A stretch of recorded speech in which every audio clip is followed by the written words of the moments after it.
introduce the woman who clearly does not need an introduction. I was contacted a few weeks ago by Victor Reyes and asked to put together a meet and greet for a congresswoman, and I jumped at the opportunity because she's a powerhouse, and she has been for New Mexico for a very long time. And so I was really excited just to get a bunch of people together and show her that she has support in southern New Mexico. So please join me in welcoming that Congresswoman Michelle Lujan Grisham.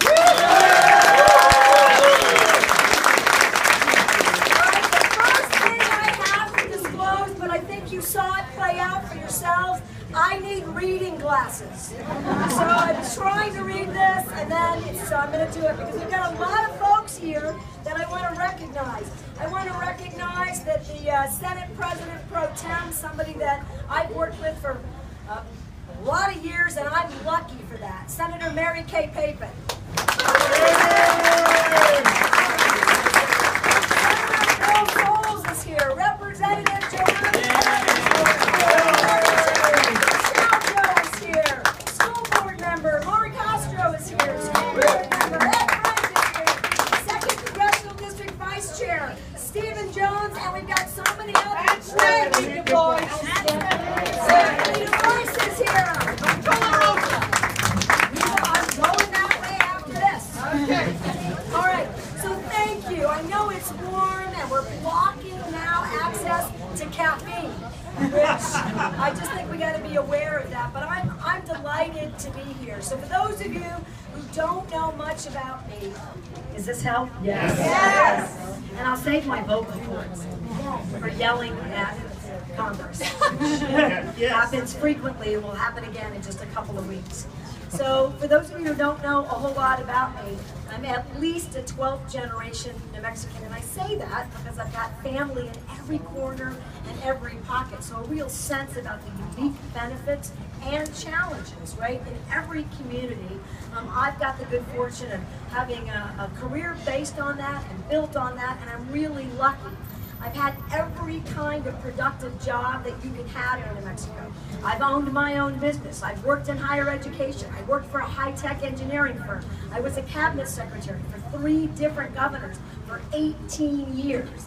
And I'm really insubordinate, so I'm not even sure how that happened. And I've got some of you who used to work with me in aging in particular, but some also in the Department of Health. So 2 Democratic administrations, 1 Republican administration. I was a Bernalillo County Commissioner, and now I'm in Congress. And while I think being governor is a very important place to get the kind of experience that really can make a difference as a U.S. Senator, back to Congress, or certainly a vice president or a president, I don't want that model for New Mexico right now. I'm making the decision to leave Washington, D.C. and come home and stay home. All right? So we have a trajectory that is about sustainable, productive, positive economic growth, which allows us to make the decisions and fight for the things that, frankly, you've been fighting for here all along, right? Strong, solid, productive public education that's fair, about special education interests, that's supporting, empowering teachers to actually care about the kids that they're serving and their families every day, to continue to do what you're doing. We want to preserve open space and national monuments, our heritage, and the quality of life. The things that bring people to this community and have them stay here. All right? We want more of that, not less of that. We want to deal with our behavioral health challenges. We want to deal with our persistent pockets of poverty. And the way to do all of that positively and productively is to have a sound, long-term, with some short-term shots in the arm, because God knows we need it, for economic development. So you're going to hear from every candidate. Here's where I'm going to be completely different. 1, no 1-year, 2-year, 4-year, 8-year plans. We need a 50-year, maybe 100-year economic plan that's tied to water, that's tied to the environment, that's tied to education, that's tied to all of the issues that we're working on collectively. Look, I did health and social services. I shouldn't go, and I never did, to any governor about a request or any member of the legislature without showing you how I addressed the problem and created jobs and increased our economic prosperity at the same time. That's what you want a state government doing. It's really important. And I debate members in Congress all of the time how government doesn't create jobs. Government creates the opportunity for jobs by having positive, productive partnerships that really make a difference. So, I know you've heard this. God, Colorado, Utah, Nevada, California, Texas, they're all doing so much better than we are. Well, here's one reason. They have all your money. Right? So this administration, this governor, has taken anywhere between $300 and $400 million and is sending it out of state. The greatest return on any economic investment is investing in you. It's investing in this coffee shop. It's making sure that the local economy is the beneficiary of those investments. They hire more people, our economic base grows, more money is available to state government to then have partnerships to deal with the issues and challenges and to grow the economy again. So without the legislature, so no disrespect, senators, all right? I don't even need you for that, but I am clear based on what they've already passed about what their priorities are. So we're gonna make sure that those investments get right back into the communities that they've been fighting for all along. Two, all right? We are not doing very well. Some funds better than others, but overall, all the retirement funds and all of our permanent funds, we can be investing them better. And you know, I get it. Back in the savings and loans days, politicians were reckless. I don't think they were held accountable enough, but they were definitely reckless. Today, the standards are very strict and very clear. So we should be at least in the middle. Guess where we are? We're at the bottom.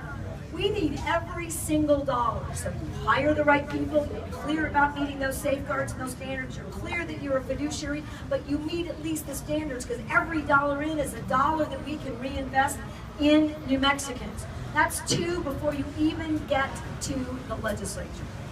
Now, we got to talk about the permanent funds, Senator. Yes. And you're not going to be surprised, I think. You know what? At the risk of getting in a little early trouble, look, I support Senate Finance. Guys like John Arthur Smith are very clear that when we don't have an economic plan, and when you've got a governor who refuses to even have the Economic Development Department meet its required priorities and invest in local businesses in the way that they're supposed to, and leaves money on the table, there are some interesting challenges, which is why the last time we changed how we use our investment opportunities, they sunsetted that bill, right? Try it and see how we do. Well, the good news is it was great. We did universal pre-K, we were investing in early education, all the things that we know that make a difference, and then no stability. It just sunsetted. No money left. What happens? That craters any sort of success with those kids. We minimize those outcomes. We have third grader issues, and we stopped growing businesses that were actually participating. We stopped hiring early educators. And guess where they are now? They're not here. They had to leave the states. We're losing all of those resources. Now, because we've had so many economic downturns, I get that you want to be very careful about that. What if we gave, you elect incredible people. What if the legislature, what if Senate Finance gets control over a formula so that we are adjusting and looking at what's working and what doesn't every single time they come into the session? So that we've got a plan that they have some control over how much money's going in, how much money's coming out. You don't get to sunset it. We don't stop those investments. We show that they're making a difference, but there's a little bit of legislative control. I think that's a way to get Senate Finance to be with you, not against you on these issues. And quite frankly, I've got more than 18 years of a really productive track record working with legislators. You know why? Because I respect them. And even when we disagree, Senator Papen just reminded me that now she's all in for a behavioral health program that I couldn't convince her was the right way to go for years. But here's the deal. She got you the best perfected program because she waited long enough to have the right resources and the right experts. I might have been a little bit out front, but it's those kinds of partnerships that give you the stability for behavioral health programs, as an example, that really make the difference. So now we got permanent fund money going into the economy, hiring educators, working on public education, and doing the best investment in education, which is early education. 3, we then have a new sets of industries, right? So now I've stabilized government. We got money coming back into our communities. Does anybody ever wonder why we aren't the best at tech transfer or new company development? Why doesn't that work? We have more PhDs per capita than any state. We got 2 labs out of the 5. If any state can do it, my God, our state can do it. Why doesn't it work? Well, here's one reason. So universities, right, the faculty and the researchers, they own part of that intellectual property. The very thing that companies and venture capitalists invest in. But you know, at the labs, federal government owns it all. They don't give it back, they don't give it away. You can't have it. So they loan scientists. Martin and I created a micro lab environment so that more scientists could come out of Sandia Lab and work on these high-tech operations and potential ideas and companies. But after a couple of years, they just go back because nobody can buy into that intellectual property. Probably we're going to need a congressional law to fix that or change that. And we know Congress doesn't do anything except, what if you had a New Mexico congresswoman who introduced legislation to solve that problem? And better, what if she already won it for the Department of Defense and we are on the way to win that for the Department of Energy? So now we have the vehicle to do real tech transfer, to work with the universities, to work with the entire state, and to make sure that all of this intellectual property is finding its way into new companies all over the state, not just in Albuquerque, Santa Fe, and Los Alamos. I see New Mexico State, and I see Joint County and Las Cruces in a brilliant place. And in fact, we are doing some of the best biotech research at the ag department in this university than anywhere else in the country, and I would know, right? Because I'm on the ag committee, where they're trying to replicate that. Well, now we got a hook. And now we got ways for other folks to invest. And now how about this? We're investing, we're growing business, we're creating a whole new dynamic in New Mexico. We now have the resources, Senator. Let's build the infrastructure for renewables. And let's make that a #1 priority. Let's make sure that that's happening all the time. And guess what? I'm sure someone's going to say to me, but you can't get the energy on the grid. It's really hard. We don't have broadband. All true. Do you know where the major grids for the entire United States come together? Clovis, New Mexico. If there's any state in the United States that can get that energy exported onto the grid and to make it available, it's this state. So why aren't we doing? Why aren't we leading? We have real leaders here. They have to have a vision, character, experience, the ability to make it all happen. And how about if we got some broadband funding in the Farm Bill? That's exactly where I'm going to hide that. Can I say hide? That's exactly where I'm going to put that stuff. Right? Because that's a bipartisan bill that's going to get through Congress. So you figure out the vehicles. We got to stop saying we can't. We got to start saying we can, we will, we can, we will. You do that, it happens. All right? That's the kind of energy I think we all deserve, and it's why I want to come back. I love this place. Every single day, my heart is broken. Either my own kids are thinking about leaving. My oldest 32-year-old daughter took her 2 years as an engineer. How is that possible? To get a job in Albuquerque, how is that possible? Good grades, good character, right? Really wants that job. She got hired back east by a big nationally known company, and she made her way back. So many of our families, there is something special about this place. The entire state. We want to be here. People want to come here, want to live here, stay here, raise families here. She's got a 2-year-old. She bought the house that her grandparents lived in. The house where her late father grew up in. The place where her father and my children went to grade school. Right? This is a kid who's investing in her community. And every single day, she worries about whether she's made the right decision. Whether or not New Mexico can recover. Whether or not the New Mexico that she sees, right, that vision and opportunity for young people, all of our families, whether that's really going to be viable. And every day I got to talk her off the ledge because we need our families to stay here. You know where else we lead? New Mexico's got more entrepreneurs per capita than any other state. And guess what? It's mostly women of color. Why are we manufacturing small business? That's what we manufacture. We're the state where we incubate and create so many small businesses. Half of them stay, half of them get exported. This is where you come to start them. This is where venture capitalists come. Why don't we have a state bank that looks like an export-import bank so that we're creating investment opportunities so it's fair, it's just, there's equality no matter where you are. I believe those are that's just the beginning of a broad, fabulous economic environment, and I'm going to end with this.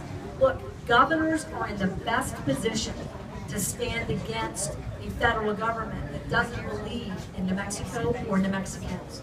They do something with our monument designation, your state makes it a state monument designation and puts it right back. And that doesn't mean we don't fight, but states are in a position to solve these problems. Behavioral health, look, I stayed with that like a dog with a bone. And now they're investigating, and that's a possibility that the feds will require restitution. That's another bump to get these providers back in business. It's outrageous that we have a governor that was not held accountable, that arbitrarily canceled 100% of our behavioral health contracts, which has led to higher substance abuse, higher homelessness rates, and much higher crime. I now live in one of the most dangerous cities per capita in the United States. All it takes to shift these realities is vision, character, leadership, and one last thing. You! I need you! So if anything I've said today has convinced you, right, that I've got the right vision and the right message, that I'm going to be here. I'm not going to be a governor on the 4th floor. I'm going to be a governor in Las Cruces and Tularosa and Alamogordo and Carlsbad and Hobbs and Santa Fe and Los Alamos. This is a state that you have to have a relationship with.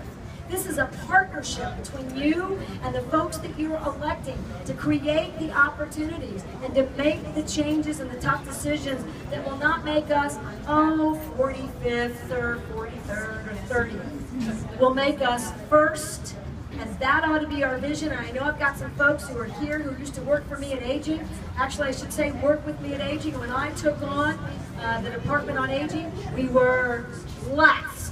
All right, for home and community-based services, really last with this, that we had a place where older people and retirees and individuals with disabilities could live and retire with respect and dignity. When they kept their Social Security income, they had real opportunities. We were last. And when we were working at the Agency on Aging and then the Department on Aging, Oregon dropped from number 1 to number 2 because New Mexico was first in the country. I know, unequivocally, that if you decide that that's your vision, there are opportunities to make that happen. We have been first in many places before, and there is no reason that we can't be first again. Thank you very much. I hope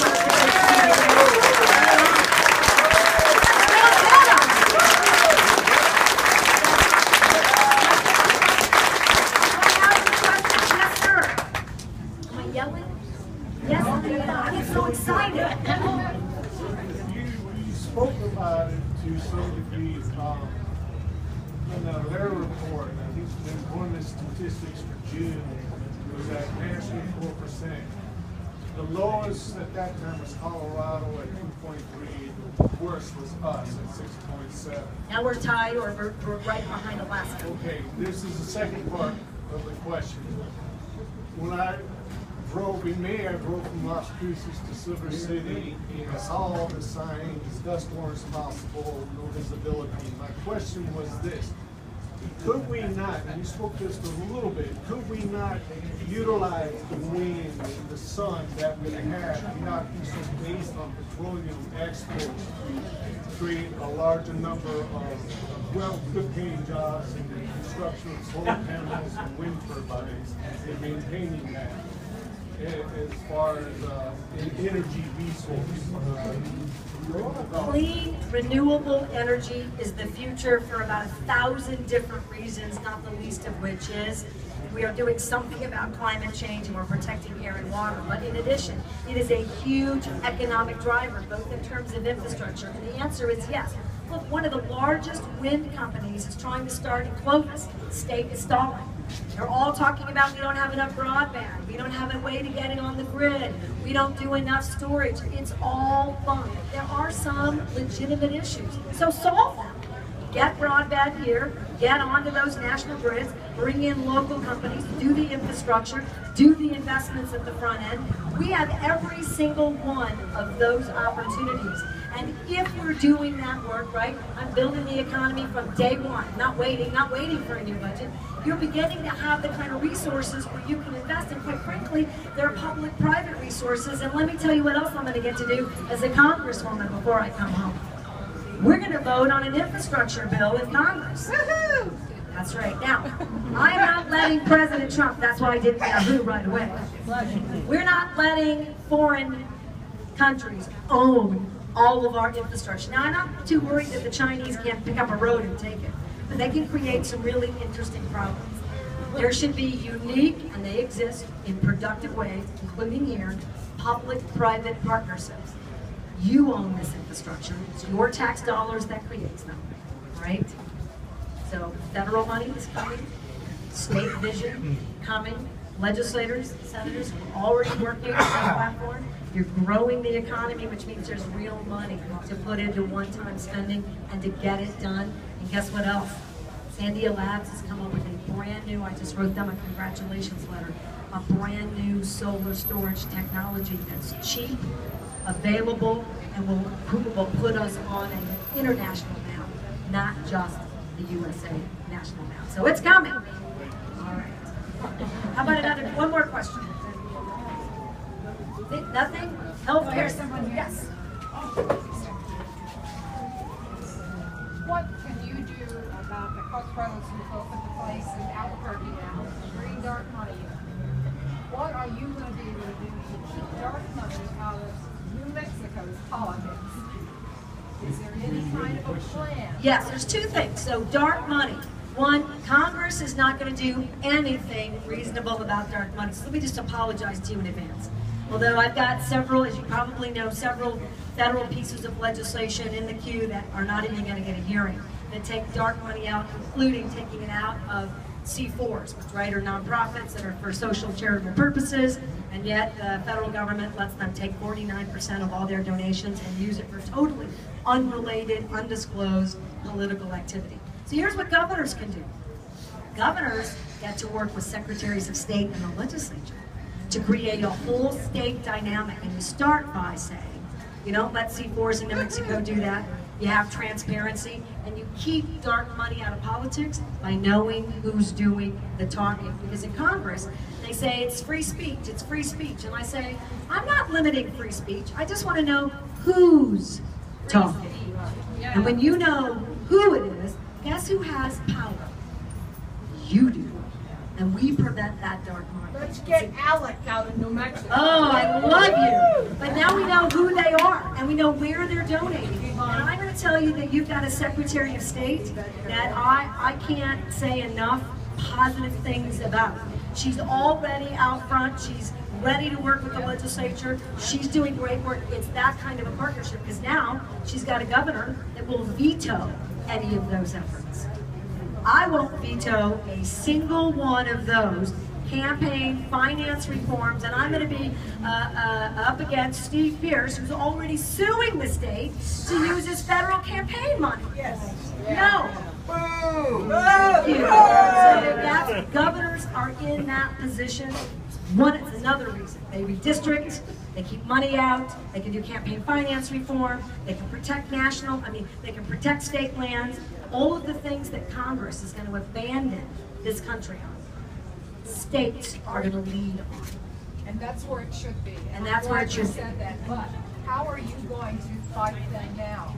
Because they're in here to get Steve Pierce in. They are. Well, fighting them now, I'm going to be completely earnest. I need every single one of you, if I've convinced you, to work, to volunteer, to be part of our team. And two, I'm doing everything I can to make sure I have the resources to win the election. So it's a very weird environment. You got to have the resources to remind voters who don't know about this event, or can't drive to this event, or don't come to these events.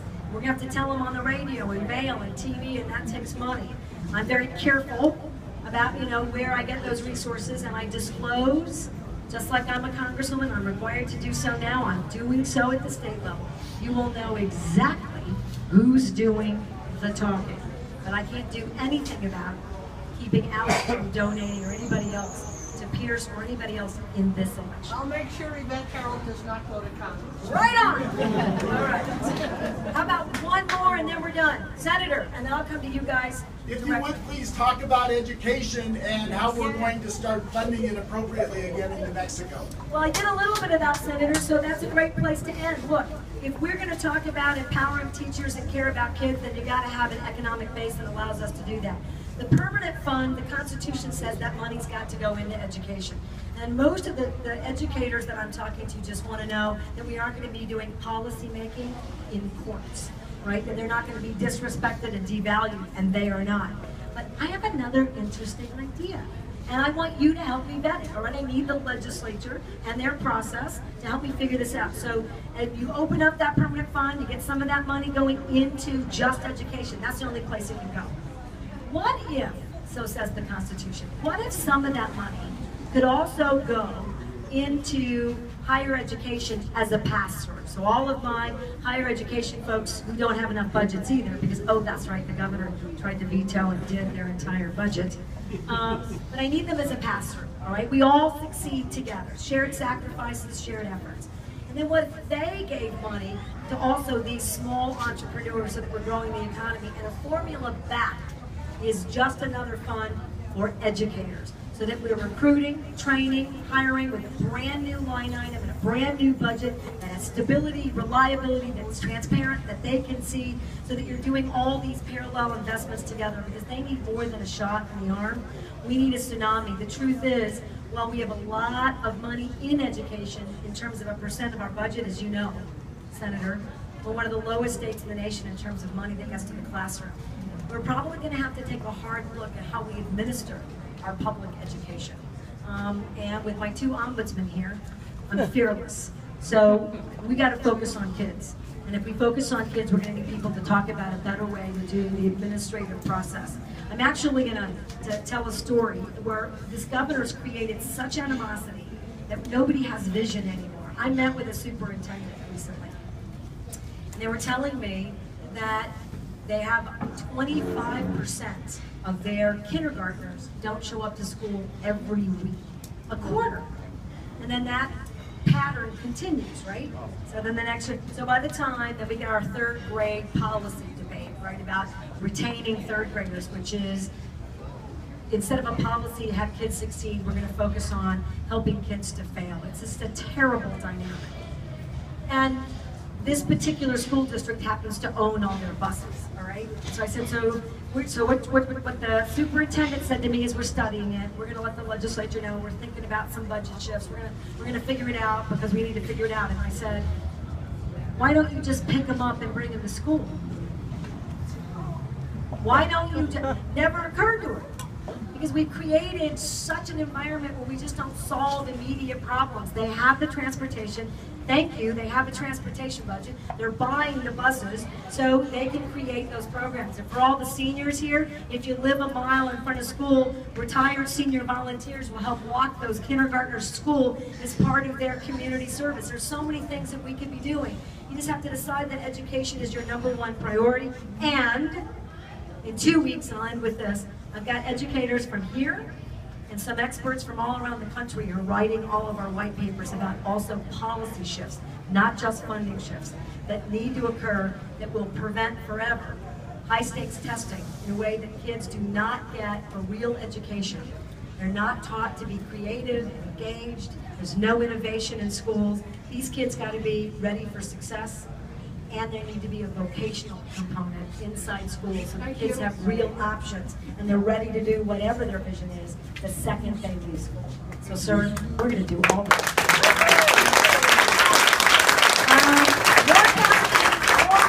I hope I've convinced you. I need you. I'm ready. This is the best thing I've ever gotten to do. How lucky am I that I get to come home to New Mexico. How lucky are we? Thank you.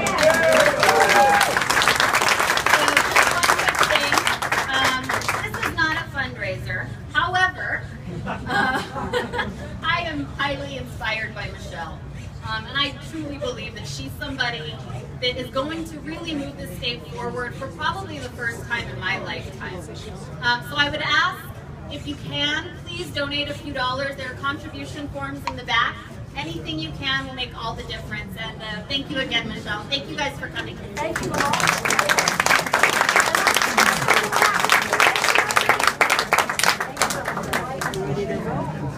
Yeah, I was going to find out from one of the kids how Slowly.